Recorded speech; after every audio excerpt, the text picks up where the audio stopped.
everyone. I will talk about challenges and integration of AI into urban planning. It will give another angle to this discussion, but it will perfectly come together as you will see it. So, yes, I have a background from an architecture studio where we do, let's say, data-driven urban planning. But what we mean by that is more like the mindset to use the available data spaces and technologies and integrate it to urban planning. I will show you some examples later. In this picture, you can see Budapest, the network of the integration of the pedestrian, public transport, and car accesses. So, I will give you some examples on the project. And I also leading a foundation now, which is the Hungarian Contemporary Architecture Center. This is the biggest architecture center in Central Europe. There, what we do is to try to raise a dialogue about the city with locals, but also with professionals. So this is a picture from one of the most famous power plant in Budapest. This is, people cannot visit it, so we try to raise attention on that. And you may know it from some famous films like The Spy. And I was fortunate enough to be part of the European Bauhaus high-level roundtable. This is a group of 18 people from all over the world with different professional backgrounds in order to participate in the new European Bauhaus movement led by the Commission, and the next speaker will talk about that more briefly. But what I would like to address now is that in the last half a year, this movement had a co-design phase where actually everybody from all over Europe and the world could send good examples and ideas and challenges related to the three collective topics of the European Bauhaus, which is sustainability, inclusivity, and aesthetics. And the main question, like what kind of future do we want, is very much connected to our conference today. And meanwhile, this period, with these 18 people, we prepared a concept paper, meaning that we try to tackle the most urgent issues. So I will introduce you some of them, and those ones which I see relevant to our topic today for the conference. So with this high-level roundtable group, well, it was super complicated to really tackle ideas, so we try to find a collaborative method for our discussions. And from Madam President, we got this discussion to define the scope, the nature, and the focus of the European Bauhaus initiatives. So, but the scope, we think that we really have to think from the human skills through the scale of communities, also including the ecosystem scale and the planet scale, which I think also relates to AI questions.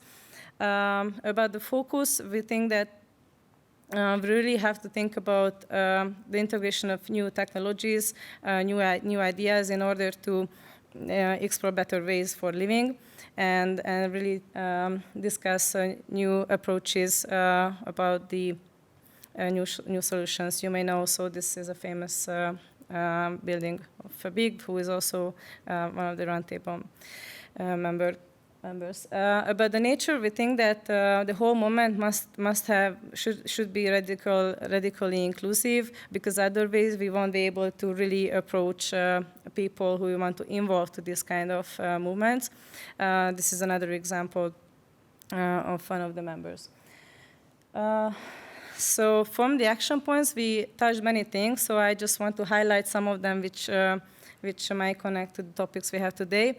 One of these action points we found very urgent is the adoption of frontier technologies with vernacular knowledge technologies.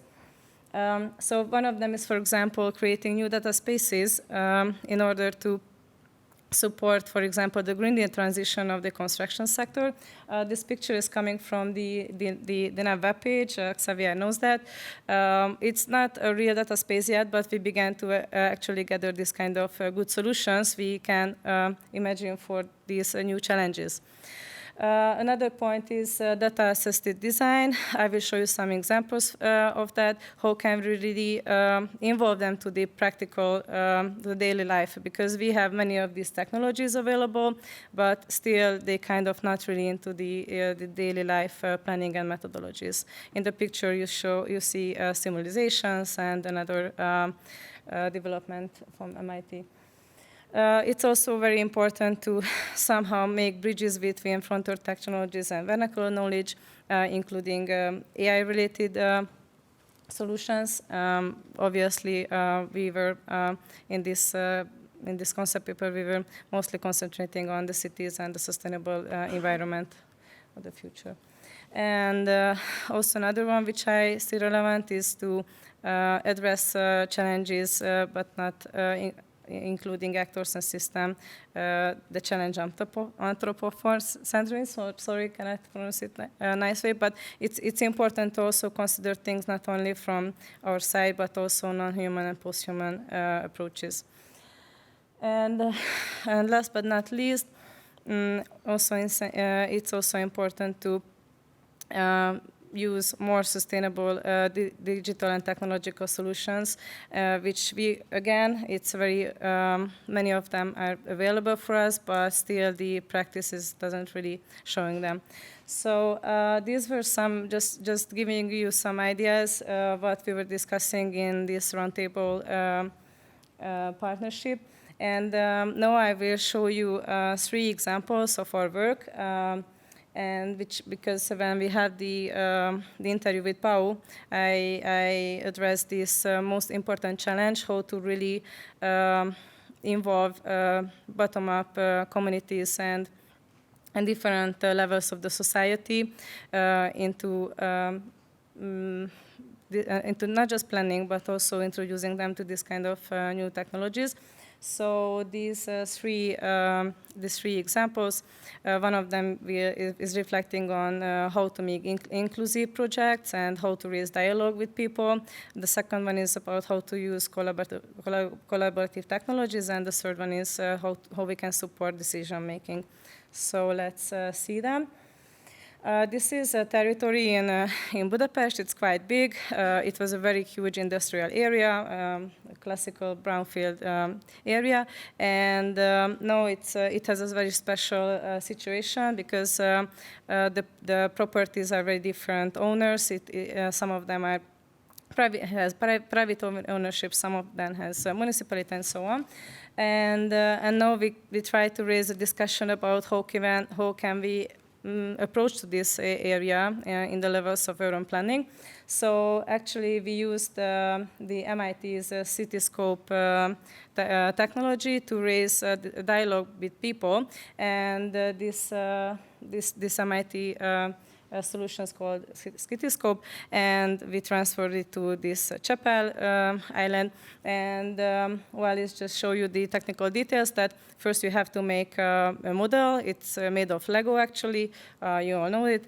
And we needed a very simple programming. And what you can do with it is to involve people into discussion by moving some elements of the model, of this Lego model, and also using colors, so they can actually right away see the effect of those changes. Which means that, for example, when we are discussing a new development, where to move what, I don't know, if we build a new university there, if we I don't know, build more residential housing there, people will right away see how the environment will change with that and how the routes will change with that. So I think it's really very important because I think it's an issue for architects that visualization is not, we don't have the same level of language of visualization, but with this kind of methodologies, it's super easy to really make a participatory planning. And even when it comes to planning, when architects are showing like posters and I don't know, floor plans, it's again very hard for people to understand.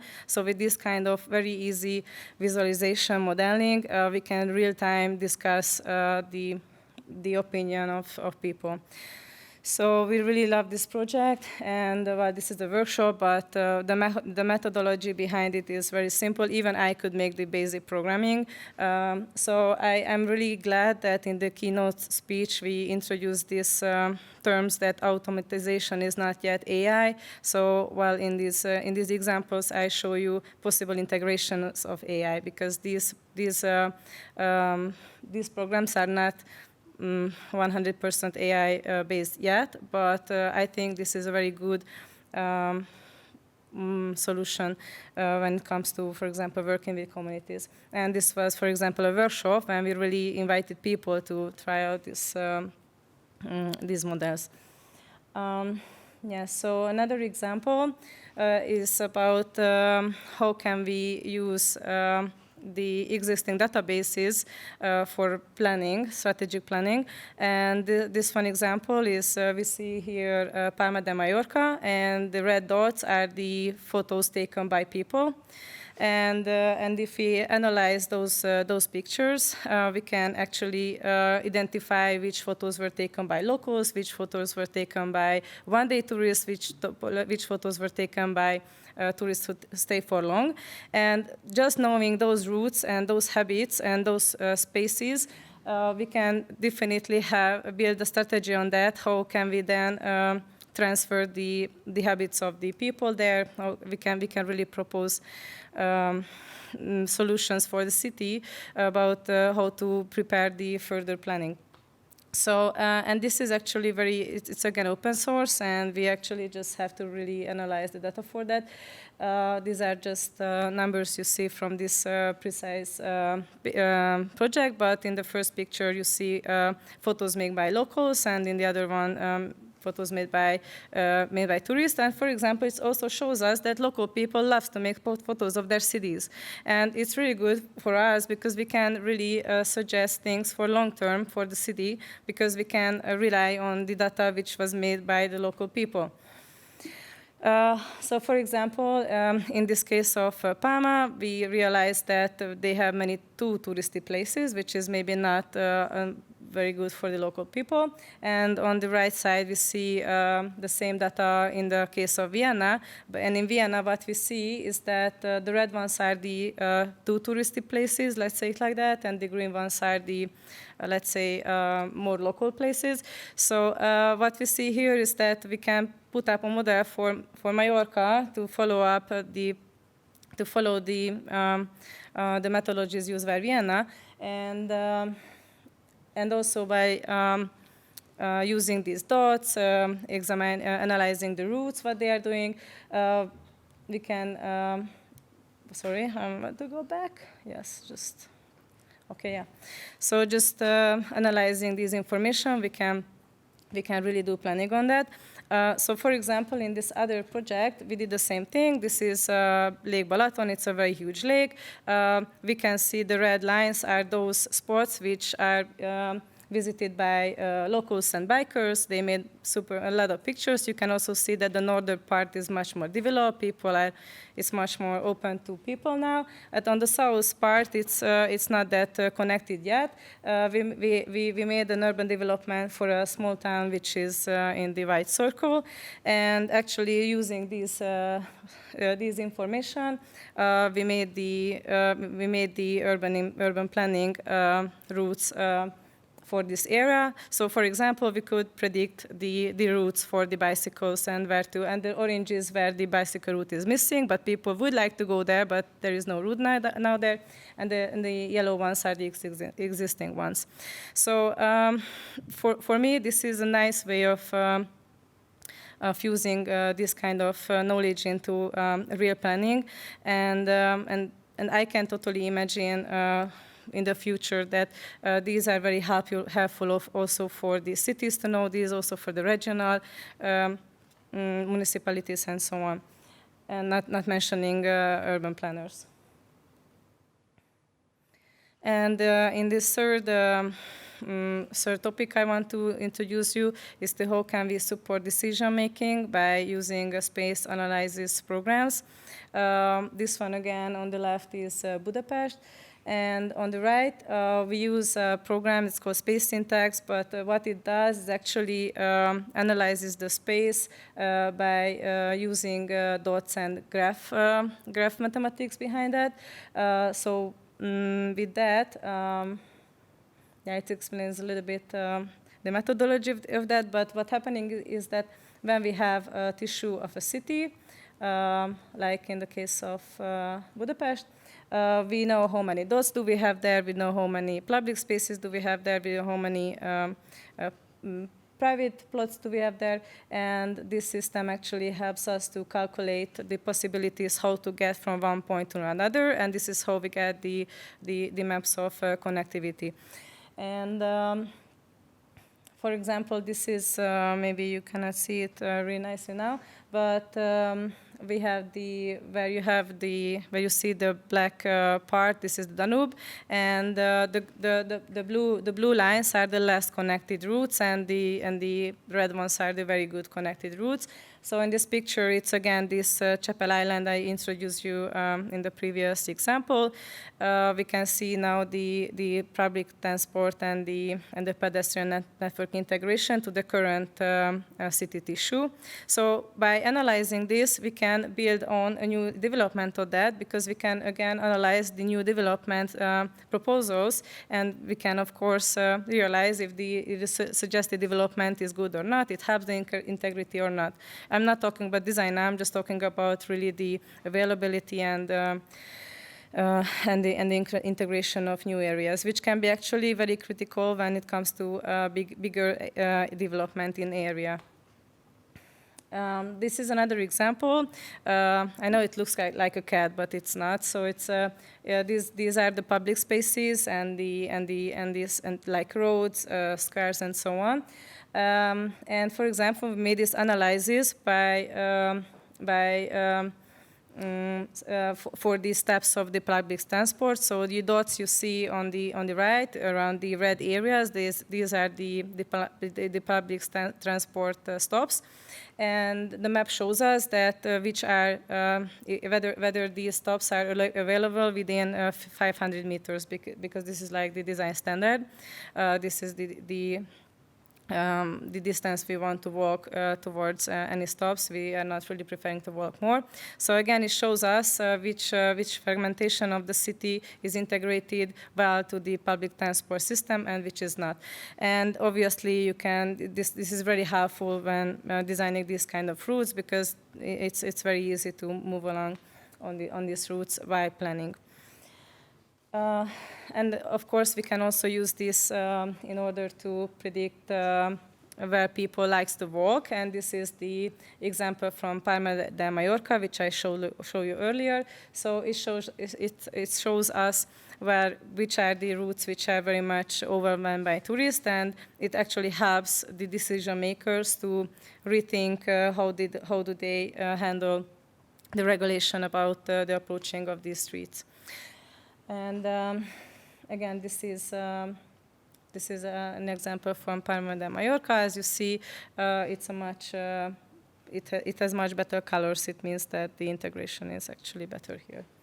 So these were the examples I wanted to show you, more like an idea how I see that AI can really come into real life and daily life methodologies, which we try to implement in our work. And this way, I think, also when we introduce this kind of examples to our partners, they really do understand them, because it's something they meet every day. So I also see it very challenging to integrate people to this kind of, let's say, technologies, but I think when we can show them very effective way of doing them, then we have very positive feedbacks on that. So thank you very much, and thanks for the Hungarian Culture Institute for having me. Thank you.